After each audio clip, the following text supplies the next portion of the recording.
Bom dia. Bom dia, irmãos. Estão me escutando bem? Que bom. Esse momento é um momento especial, um momento em que a gente faz a oração intercessora pela igreja. Eu sei que nesse momento que nós estamos passando, nós temos muita coisa para pedir a Deus, né? Pessoas que, infelizmente, estão doentes, pessoas que estão com dificuldades, seja financeiras, seja dificuldades físicas. E como que Deus, Ele nos abençoa e cuida de nós. É importante que a gente esteja sempre em oração. É importante que a gente esteja orando um pelos outros. Eu vou pedir para iniciar essa pregação, a gente possa estar de joelho, para a gente fazer uma oração juntos, quem puder, claro. Interceder pelas pessoas que estão precisando e pedir a unção no Espírito Santo para que a palavra seja aberta e que Deus possa abençoar o que nós estamos fazendo aqui. Então, vou ficar de joelho, vamos orar juntos, tá? Oremos. Grandioso Pai, a Tua igreja nesse momento está de joelho. Pai, somos Seus filhos, Pai. Te amamos e queremos aqui nesse momento prestar um culto a Ti. Pai, nosso coração está cheio de pedidos, Senhor. Cheio de dramas que acontecem nas nossas vidas, Senhor, seja parentes que estão doentes, seja problemas em casa, na família, emprego. Pai, são muitos problemas e Tu conheces cada um, Senhor. Então te peço, Pai, colocamos as nossas vidas em Tuas mãos. Que a Tua misericórdia, que é maravilhosa, Pai, esteja conosco, nos dando a paz. Que a Tua paz, que excede todo o entendimento, Pai. Estamos aqui no momento que vamos abrir agora a Tua palavra também. E sabemos que o conhecimento da Tua palavra só vem através do Teu Santo Espírito. Por isso te pedimos, Senhor, de forma humilde, que o Teu Santo Espírito possa tocar os nossos corações e as nossas mentes, Senhor. Que a Tua palavra ela seja um refrigério para a nossa alma. E que tudo que for falado aqui, Senhor, seja sempre para honrar e glorificar o Teu santo nome. Amém, Senhor. Em nome de Jesus, amém.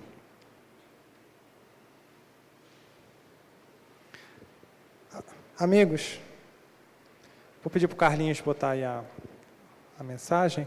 Nós estamos numa série, no culto das 11, que é Antes de Tudo. E o nosso texto base para essa série é o texto que está em Salmo 37, versículo 5. Vocês abrem aí, por favor, Salmo 37, versículo 5.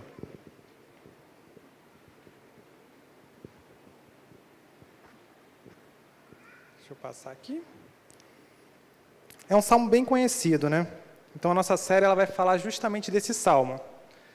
Então, acharam já? Salmo 37, versículo 5.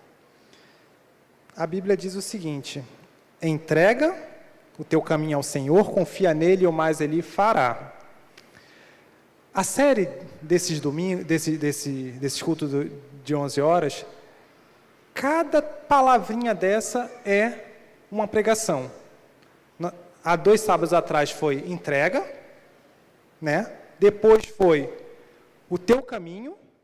O sábado passado o pastor Fernando falou sobre o teu caminho e hoje eu vou falar ao Senhor. E a pregação de hoje é para a gente descobrir ou aprender um pouco mais sobre quem é o Senhor. Quais são essas características, né? Porque o que é interessante, amigos, é que apesar de a maioria eu estava vendo uma estatística que 99% das pessoas da América do Sul dizem que acreditam em Deus. Só que se você perguntar quais as pessoas que leram a Bíblia completa, é muito baixo. Menos de 50% já leu a Bíblia completa. Então, de todas as pessoas que são cristãs, menos de 50% já leram a Bíblia completa. E qual a fonte para a gente saber quem é Deus? A Bíblia, a palavra de Deus. Então, o primeiro ponto é aqui. Para a gente conhecer a Deus, e toda a pregação vai se basear nisso. O que Deus fala dele mesmo. E eu selecionei muito bem os textos para ver justamente o que o Senhor fala dele mesmo. E o nosso primeiro texto que eu quero compartilhar com vocês está em Jeremias. Jeremias, capítulo 23. Abram, por favor. Jeremias, capítulo 23. E essa agora é a primeira característica que nós vamos falar de Deus. Está em Jeremias, capítulo 23, versos 24. Todas as passagens eu vou colocar na tela, tá, irmãos? Para que os amigos da internet que talvez não possam ver, estar em acesso à Bíblia, eles possam ler também conosco. E olha o que diz aqui. Olha o que diz o Senhor. Poderá alguém esconder-se sem que eu o veja? Pergunta o Senhor. Não, sou eu aquele que enche os céus e a terra? Pergunta o Senhor. Então não é Deus que enche o céu e a terra? Se Ele enche o céu e a terra, Ele está em todo lugar. Então essa é a primeira característica que a gente vai tratar. Deus, Ele é o quê? Onipresente. Ele enche os céus e a terra. Então a primeira característica, a onipresença de Deus. Está em todo lugar. Então não tem um lugar onde Deus não está. Segunda característica, está em Jeremias 17:10, que diz o seguinte: eu sou o Senhor que sonda o coração e examina a mente para recompensar a cada um de acordo com a sua conduta e de acordo com as suas obras. Então, além de Deus estar em todos os lugares, mesmo uma pessoa que está em todos os lugares, ela não sabe o que está no seu coração. Mesmo se eu estiver do seu lado, aqui, como eu estou pertinho aqui do irmão Amiraldo, pertinho de vocês podem falar e eu vou saber o que vocês estão falando. Mas o coração de vocês, a mente de vocês, eu não sei. Mas Deus, como sabe todas as coisas, Ele sabe até o quê? O que está no nosso coração. Então, a segunda característica de Deus é o quê? Ele é onisciente. Pois bem, qual é a terceira característica de Deus? Está lá em Apocalipse, capítulo 1, versículo 8. Abram, por favor. Vocês percebem aqui que é Deus falando essas coisas. Ele está dizendo que Ele sabe todas as coisas. Agora vamos lá para ver a terceira característica de Deus. Apocalipse, capítulo 1, versículo 8. Texto também muito conhecido da igreja. Outra vez que Deus está falando dele mesmo. Apocalipse, versículo 1, 8. Olha o que diz aqui. Eu sou o Alfa, o Ômega, diz o Senhor. Deus, o que é, o que era e o que há de vir, o Todo-Poderoso. Então, esse versículo é bem interessante, porque ele vai falar que Deus, Ele é eterno, primeiramente, porque se Ele foi, Ele é e Ele há de ser, Deus, Ele é atemporal. Isso quer dizer que Ele não está limitado como nós ao tempo. Ele é eterno, Ele estava desde o início, desde o infinito início, Ele vai até o infinito do fim. Porque se Deus é eterno, não tem início, né? Para nossa mente, eu acho que é um pouquinho difícil entender. Mas Ele é desde o início. Só que início que é eterno? Então, é incompreensível a nossa mente não ter um início e não ter um fim. Mas Deus, Ele está desde o início, ou seja, desde a eternidade até a outra eternidade. E o final do texto diz que Ele é todo-poderoso, ou seja, Ele pode tudo. Então, a terceira característica que a gente quer dizer aqui é que Deus é o quê? Onipotente. Eu não sei se vocês estão percebendo, mas falar do Senhor é bem simples, porque essas características eu acho que todos nós já sabemos, que Ele é onipresente, onisciente, onipotente. E por ele ser onipotente, nós temos uma outra característica que está em Êxodo 20, 11, que Ele é o nosso Criador, né? A gente conhece esse texto meio de cabeça, que fala sobre o quarto mandamento, e no final do texto diz o seguinte, que diz que, pois em 6 dias fez o Senhor o céu, a terra, o mar e tudo que neles há, né? Mas no 7º dia Ele descansou, portanto o Senhor abençoou o 7º dia e o santificou. O quarto mandamento é um memorial para a gente que Deus é o nosso Criador. Então essa é a nossa quarta característica. E o próprio dedo de Deus, Deus teve o cuidado de, ao escrever a Bíblia, os 10 mandamentos, o que Ele fez? Ele escreveu com o próprio dedinho dele, lá está em Êxodo 31, 10, você vai ver que foi Deus mesmo que pegou e escreveu o quarto mandamento e os 10 mandamentos. E Ele está dizendo que Ele é o Criador. Então Ele diz que é onipotente, Ele diz que é onisciente, Ele diz que é onipresente, Ele diz que é o Criador do mundo. Eu confesso para vocês que só isso já mostra muito do que é Deus para a gente. Só que tem um aspecto que eu acho bem interessante quando vai falar de Deus, que é o aspecto que eu acho mais bonito, que está em 1 João, capítulo 4, versículo 8. 1 João, 4:8. Vocês querem pesquisar ou querem que eu poste na tela? Na tela, né? Já está na tela? Vamos lá, então. Quem não ama, não conhece a Deus, porque Deus é o quê? Deus é amor. Amigos, Deus, Ele te ama e Ele me ama. Essa talvez seja a característica que, para mim, é a mais interessante. Porque como um Deus onipotente, onipresente, onisciente, que criou todas as coisas, se preocupa comigo, que moro num planetinha, numa galáxiazinha, num espaçozinho, e Ele está preocupado com a minha vida, está preocupado com os meus desejos, com as minhas dificuldades, com a minha saúde, com a minha mente. Como que Deus, que é tão poderoso, Ele nos ama tanto? E a passagem mais icônica do amor de Deus qual é? João 3,16, né? Essa daí eu não projetei na tela porque a gente já sabe de cabeça. Porque Deus amou o mundo de tal maneira que deu seu Filho unigênito para todo aquele que nele crer não pereça, mas tenha a vida eterna. Essa talvez seja a característica mais marcante de Deus. A característica mais bonita. E talvez a característica que a gente, às vezes, duvida. Porque, às vezes, a gente se limita a pedir coisas tão pequenininhas para Deus. E Deus quer nos dar algo tão grande, né? Ele diz que se a gente tivesse a fé, né, do tamanho de um grãozinho de mostarda, a gente conseguiria transportar um monte. E hoje a gente talvez tenha uma fé bem menor, né? Talvez menos do que uma sementinha de mostarda. Talvez microscópica, eu diria, né? Do tamanho de um vírus, talvez, a nossa fé, né? Que a gente não consegue nem enxergar. Bem, a gente já aprendeu, então, até agora que Deus é onipotente, onipresente, onisciente, é criador e também que Deus é amor. Agora nós vamos para a nossa próxima característica, que é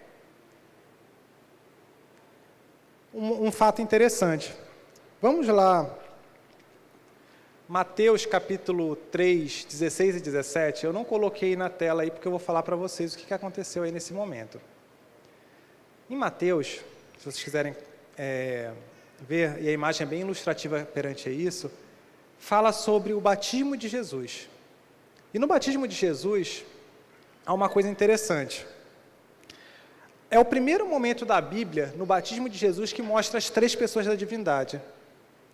A Bíblia fala assim que Jesus se batizou, quando ele desceu as águas, hoje de manhã nós tivemos um batismo aqui na igreja, né? Quando a pessoa ela desce as águas, Jesus desceu as águas, Jesus não precisava se batizar porque ele não tinha pecado, o batismo é para remissão dos pecados, Jesus não precisava, mas como exemplo ele foi lá, se dirigiu até o rio, junto com João Batista, e ele se batizou, desceu as águas, e quando ele levantou das águas, aconteceu uma coisa interessante. O Espírito Santo, em forma de pomba, desceu do céu. Deus Pai fala com Jesus, diz, esse é meu filho amado em quem me comprazo, e Jesus está lá naquele momento. Então, nesse momento que acontece isso, é a primeira vez que a gente vê na Bíblia, novamente, porque antes teve na criação, mas novamente a gente tem a reunião das três partes da divindade, que é Deus Pai, Deus Filho e Deus Espírito Santo. Então, nesse momento é que, novamente, a gente percebe aparecendo de forma clara para os discípulos e para todo aquele povo que estava aqui, lá naquele momento, as 3 pessoas da divindade, Deus Pai, Deus Filho e Deus Espírito Santo. Isso daí nos mostra, então, essa característica. Só que a gente sempre ouviu falar que existe só um Deus. Como é que existe só um Deus e existem 3? É meio complicado para a gente entender isso. Porque, pelo menos para mim, 1 é 1 e 3 é 3, mas 1 é 3, como é que é isso? A Bíblia nos esclarece aí. Lá em 1 João 5, 7, olha o que diz aqui. Porque 3 são os que testificam no céu, o Pai, a Palavra e o Espírito Santo. E estes 3 são o quê? São um. Então a Bíblia está dizendo aí, mesmo a gente não entendendo, a Bíblia está dizendo isso para a gente. Então vamos botar um gráfico aqui para facilitar a nossa vida. Nós temos então Deus Pai, a palavra que eu vou até mudar para facilitar a gente, é o Filho, né? Que é Jesus Cristo. Então nós temos aqui, vocês estão vendo, Deus Pai, Deus Filho e Deus Espírito Santo. todos eles formam uma unidade, que é Deus. Só que o que é interessante é que Deus não é o Filho. Deus é uma pessoa, o Filho é uma pessoa. Deus não é o Espírito Santo. É uma outra pessoa. E Jesus também não é o Espírito Santo. Então são três pessoas distintas e coeternas que formam o que seria Deus, a divindade, o Deus eterno. Isso a gente consegue ver em Gênesis, a gente consegue ver ao longo de toda a Bíblia a atuação de Deus, a atuação do Filho e a atuação do Pai. Deus Pai, Deus Filho e Deus Espírito Santo. Isso é bem interessante. Mas eu queria adentrar para vocês uma coisa que hoje, nesse mundo secularizado e com muita mistura religiosa, falar o papel do Espírito Santo. Porque muito se fala hoje que o Espírito Santo não é Deus, vocês sabiam? Que o Espírito Santo é o quê? Uma energia. Será que o Espírito Santo é uma energia? Será que ele não é Deus, ele não é uma pessoa? Então a Bíblia nos mostra um pouquinho isso. Olha o que diz aqui, em João 14, 16 e 17. E eu rogarei ao Pai, e Ele vos dará outro Consolador. Aqui na Bíblia, quando ele fala outro Consolador, é outro com a minha mesma natureza. É Jesus falando aí. Então, o outro Consolador seria um outro igual a Jesus. Uma outra pessoa igual a Jesus. Então, aí deixa bem claro, para que fique convosco para sempre o Espírito da verdade, que o mundo não pode receber, porque não o vê, nem o conhece, mas vós os conhecereis, porque habita convosco e está em vós. Então o Espírito Santo aqui, ele é um outro igual a Cristo, com a mesma natureza de Cristo. Ele é uma outra pessoa. E diz que o Espírito Santo nos convence do pecado, da justiça e do juízo. Diz que o Espírito Santo sente dor, né? Sente tristeza. Então, tudo isso são características, se a gente for ver ao longo da Bíblia, que fala da pessoalidade do Espírito Santo, como uma pessoa dentro dessa trindade una que forma Deus. Então, só voltando aqui o nosso gráfico, só para vocês entenderem isso. Então, cada um é uma pessoa distinta, mas que forma uma unidade que é Deus. E quando a gente fala que Deus é amor, porque Deus sabe o que é um relacionamento. Deus Pai, Deus Filho e Deus Espírito Santo formam uma divindade e formam um relacionamento, que é só um. Então ele sabe o que é se relacionar. Agora eu gostaria de apresentar para vocês a glória. A glória, alguém já viu a glória alguma vez? Alguém conhece a glória? Já viram? Não, né? Acho que ninguém conhece a glória aqui, né? A glória, eu queria mostrar para vocês que a glória é uma cristã de berço. Uma senhora distinta, ela tem uns 50 anos de idade, mais ou menos, e ela é uma pessoa que, desde a sua infância, ela se batizou na igreja cedo, ela participou dos aventureiros, dos desbravadores, ela foi líder jovem. A Glória, ela é um exemplo de cristã, pessoa íntegra, reta, é uma boa esposa, mãe dedicada a seus filhos, e ela também, ela tem uma característica interessante, ela é diretora da ASA, ela adora cuidar de pessoas. A Glória é uma pessoa fantástica, uma pessoa maravilhosa. E, só que, vocês viram que, como que a Glória é uma pessoa assim que você pode confiar, correto? Mas imaginem só, uma ilustração que eu quero fazer para vocês. Imagina que a Glória, só peço dar licença para vocês, ela chega com esse embrulho aqui para vocês. Ela chega com esse embrulho, vocês estão vendo? Imagina que a Glória chega com esse embrulho. Vocês entenderam as características da Glória. Ela chega com esse embrulho. E vocês vão viajar para os Estados Unidos. Mas vocês nunca tinham visto pessoalmente a Glória. Vocês sabiam o que eu falei para vocês aqui. E aí vocês vão fazer uma viagem para os Estados Unidos. Olha, a Glória é uma pessoa maravilhosa, já falei para vocês. E ela chega para vocês correndo no aeroporto. E ela com essa sacola, estava toda suada. E ela fala para você assim: olha, eu sou a Glória que o Leonardo falou. Você leva isso daqui para os Estados Unidos para mim? E aí ela fala assim: olha, mas você não pode mostrar isso para ninguém, esconde na tua bolsa e não deixa ninguém pegar. Você vai ter que entregar para o João, que está bem ali. Esse João, olha a foto dele aqui. Ele vai estar te esperando no aeroporto. A pergunta que eu te faço, você leva esse embrulho para ela? Não leva? Mas eu não estou falando que ela é maravilhosa. Mas vocês não levam, né? Por que vocês não levam?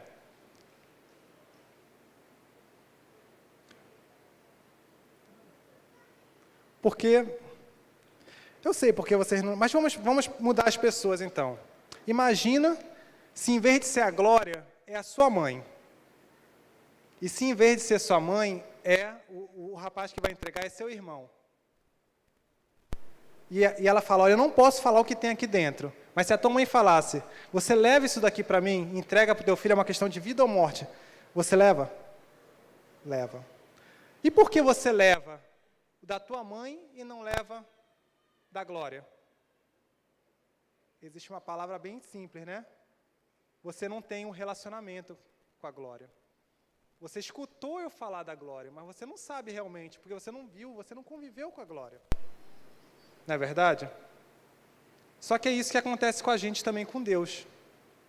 A gente escuta muito falar sobre Deus. E todo sábado a gente está escutando aqui na igreja falar sobre Deus. Mas se você não tem um relacionamento com Deus, você vai confiar em Deus? Você vai entregar seu caminho mesmo ao Senhor? Acho que não, né? Você só ouve falar. Eu só ouço falar. Não adianta eu falar da Glória todos os sábados aqui durante um ano, que você não vai pegar esse embrulho. Assim que não adianta você escutar todos os sermões daqui da igreja, do WhatsApp, do YouTube, porque você não vai confiar em Deus. Porque a confiança exige o quê? Relacionamento. Relacionamento. E qual é a base do nosso relacionamento com Deus? Essa imagem eu acho que é bem ilustrativa, né?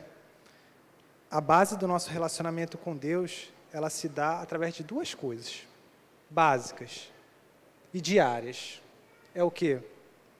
Leitura da Bíblia e oração.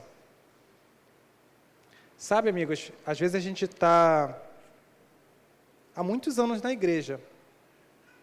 Muitos anos. E a gente escuta vários sermãos, pregações,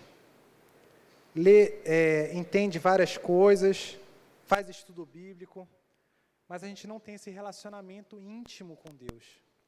Lembre o nosso texto inicial, entrega o teu caminho ao Senhor. Entregar o seu caminho é mais do que levar um embrulho desse, é entregar a sua vida, é estar disposto a tanto viver com Deus, como morrer por Deus. E eu tenho certeza que se for para salvar a sua mãe, alguns morreriam. Se fosse para levar um embrulho pela sua mãe, ou fazer qualquer coisa pela sua mãe, ou pelo seu irmão, ou pelo seu filho, principalmente os pais e mães, né, fariam qualquer coisa pelos seus filhos. Mas e aí? A gente faz qualquer coisa por Deus? Será que só ouvindo as pregações? Porque tudo que eu falei aqui no início, todo mundo já sabia. Eu acho difícil alguém aqui não saber que Deus é onipotente, que Deus é onisciente, que Deus é onipresente, que Deus é criador. Eu acho que todos já sabiam disso. Todos já tinham escutado isso. Mas saber isso não quer dizer que você tem relacionamento com Deus. Não quer dizer que a sua vida é uma vida de comunhão com Deus. Porque a vida de comunhão com Deus, ela reflete oração e estudo da palavra, diariamente. Um convite, né? A nossa mãe a gente conhece desde a barriga, né? Porque a gente estava dentro dela, né? E a gente conhece e tem um relacionamento. Entrega a nossa vida a ela. Bem, irmãos, a gente, para finalizar, e essa passagem não está na Bíblia. Não está na Bíblia não, desculpa, não está no slide. Mas essa passagem está em Êxodo 3,14. Que o Senhor diz assim, eu sou Deus. E eu sou o que sou. Sabe, amigos, Deus é Deus. E nós somos pecadores. A gente tem que saber essa distinção muito forte, sabe? Eu sou Deus? Não. Eu sou pecador. Deus é Deus. O centro da minha vida não pode ser eu. Porque se sou eu estou esquecendo de quem me sustém, de quem me ama, de quem enviou o seu filho para morrer por mim. Nós temos que entender que a gente tem que em primeiro lugar, sempre colocar Deus em nossa vida. A mensagem de hoje é uma mensagem focada no relacionamento, sabe, irmãos? Eu percebo que há muitos sermões, existem muitas palestras falando de Deus. Mas quando a gente vai fazer uma visita para um irmão, o que a gente percebe é que não existe mais culto familiar. A gente percebe que não existe mais leitura diária da palavra. A gente percebe que não existe mais oração, nem intercessora, nem oração pelos seus próprios pedidos, pelos seus filhos, pelos seus netos, pela sua família. A gente só para orar e só para se preocupar com essas coisas quando tem alguém doente na família. Aí a gente começa a ter comunhão com Deus. Porque é a pior parte, né? A gente está sentindo a necessidade. Então a gente perde. Então, a gente nos 45 do segundo tempo, graças a Deus, Deus é misericordioso, que Ele vai lá e nos atende. Mas na prática, se for, enquanto está tudo bem, eu não preciso de Deus, né? Eu não preciso desse relacionamento, né? A gente se engana com isso. A gente precisa em todos os momentos. O Luiz agora ele vai cantar uma música para a gente. A música se chama Deus é Deus. Ele vai estar cantando. Enquanto ele está cantando, vamos estar em oração, refletindo na letra. E no final vou fazer um apelo e orar com vocês. Pode ir lá, né?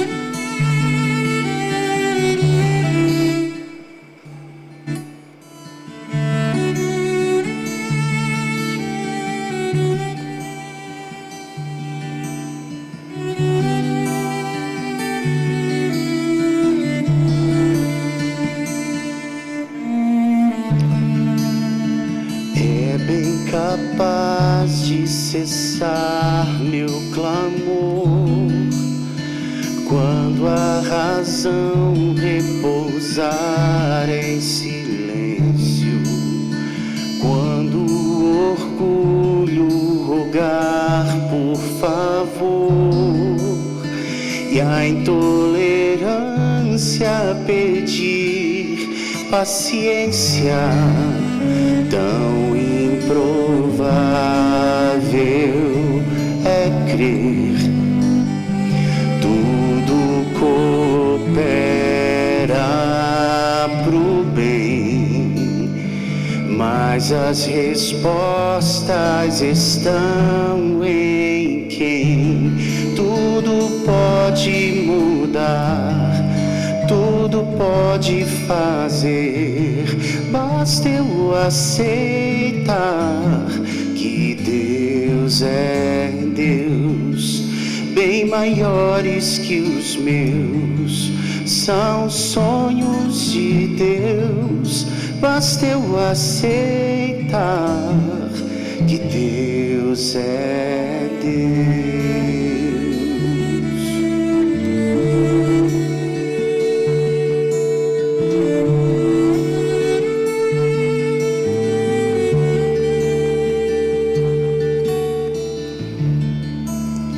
Como entender os caminhos de alguém que movimenta o universo inteiro? Sabe os lugares que vou percorrer, move montanhas por mim em segredo. Tão improvável é crer, tudo coopera pro bem, mas as respostas estão em quem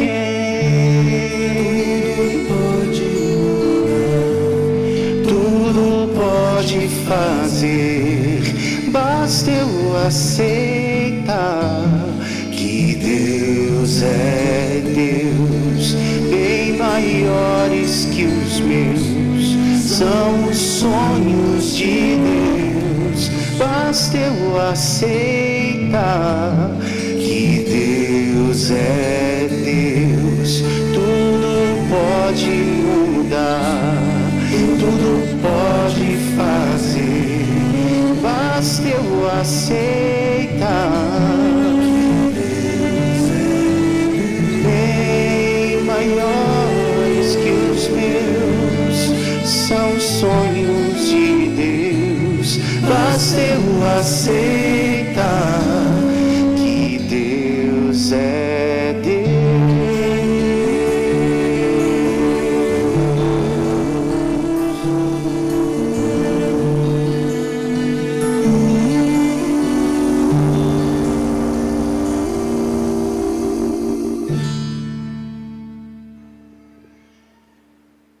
Amigos, Deus é Deus na nossa vida. Ele quer se tornar cada vez maior no nosso coração. Ele já é grande, já é poderoso, já é onipresente, onisciente. Ele já te ama e já entregou tudo para dar para mim e para você.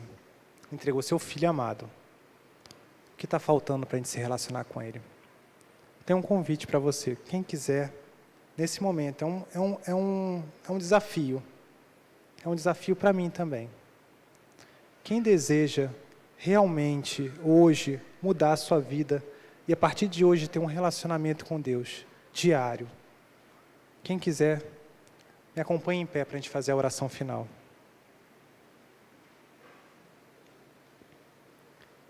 É uma escolha diária. Não é fácil. Então, ore também, quando você estiver orando, pelo seu irmão que está aqui do lado, para que ele possa ter esse relacionamento também. Para que, finalmente, a chuva serôdia seja derramada em nossa igreja. Talvez está faltando isso. O relacionamento meu e seu com Deus, para que a chuva serôdia desça. E que o Evangelho seja pregado a todo mundo. E, por fim, a gente possa estar no céu com esse Deus maravilhoso e amoroso. Vamos orar. Grandioso Pai, como é bom, Senhor, ter a Tua igreja de pé, firmando um compromisso contigo, Senhor, de um relacionamento real. Pai, somos fracos, débeis, pecadores, Pai. Então precisamos da unção do Teu Santo Espírito e da Sua força, Senhor, para que possamos a cada dia andar contigo, Pai. Não nos abandone, Pai. Esteja sempre conosco.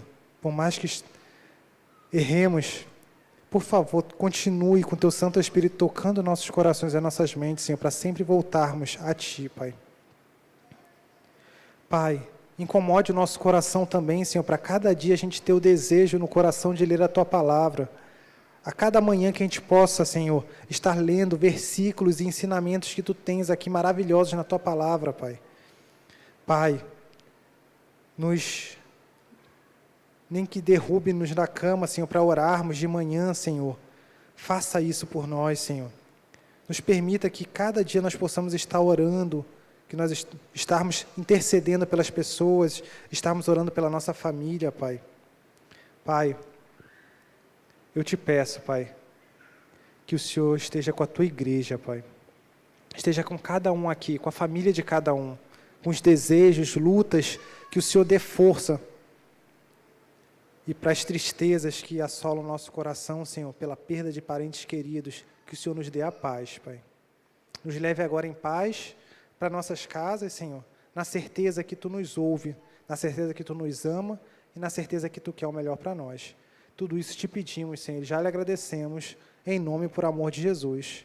Amém.